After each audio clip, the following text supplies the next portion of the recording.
So, in other news today, several new regulations are coming into force for owners of XL bullies. Yes, the new laws require all XL bullies to be kept on a lead and muzzled in public. And from today, it is illegal to breed, sell, advertise, exchange, gift, rehome, abandon or allow XL bully dogs to stray in England and Wales. Got that?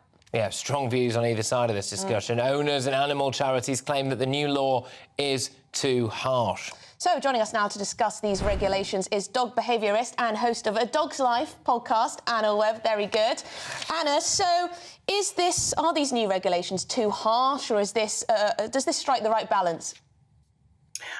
Look, for me, I feel that this really is not the way forward. The problem is these XL bully type dogs are now from today having to wear a muzzle and be on lead in all public spaces. So this is going to not only, restrict their freedom, their ability to live as healthy, happy dogs. It will, in a way, potentially cause more problems, particularly for these dogs.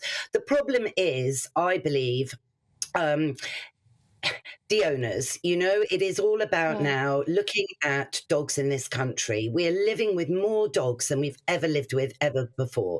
There's a huge spike during the pandemic of dog ownership for lots of the right reasons. We all want companionship, gateway to the outdoors.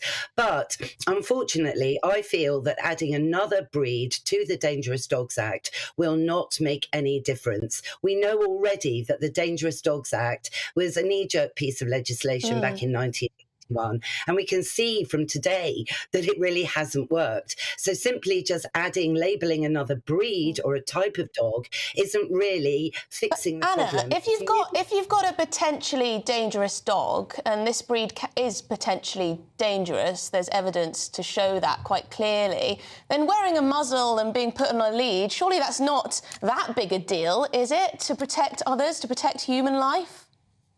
Well, first of all, there really is no scientific evidence to prove that the XL bully is more dangerous than any other breed of dog.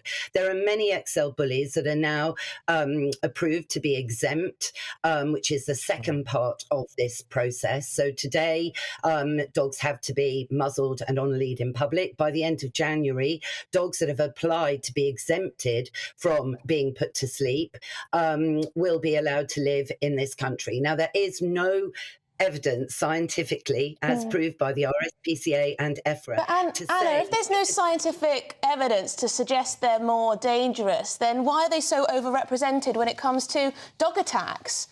We've got the statistics. Well, they're not really. I mean, in terms of the dog attacks, only half of the dog attacks that we've seen, and there has been a massive rise in the last 5 years, up 60%.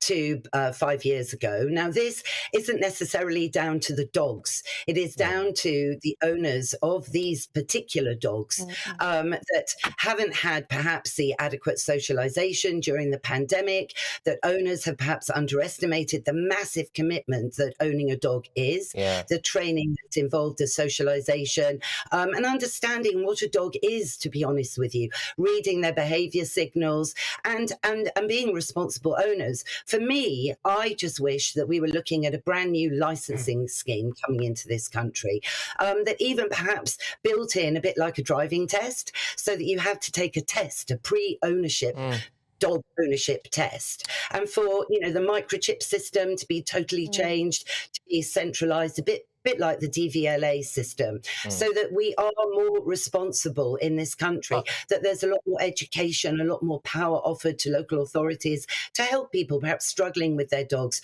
free dog training classes. I agree with you, Anna. I agree with you. I mean, I think we're possibly going to have a bit of a domestic over this, because I am seriously on the side that it's the owners and it's not the dog. You wouldn't say that if you were witness to a dog attack, would you, by one of these dogs? I would quite often look at who owns that dog whilst that dog is attacking someone. And all too often you see these are people who are either gang members or idiots who have decided to buy a dog as a fashion accessory and then don't train it or train it to be an aggressive dog. No, you also have responsible owners who've looked after the dog for years. The dog has been fine, and then one day it attacks. It just switches. Well, I don't know. I mean, I think it's very, very unfair. I think anything can be trained.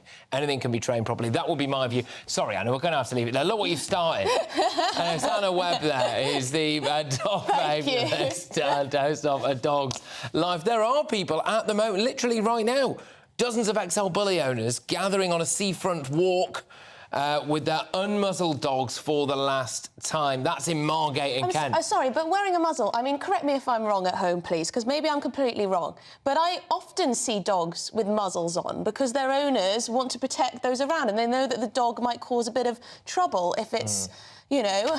So it's not that big a deal, is it? No, I'm not that bothered about them putting a muzzle on. I just think it's the kind of demonisation of the dog, but maybe I'm wrong. GB Views at GB News. You'd rather demonise the owners.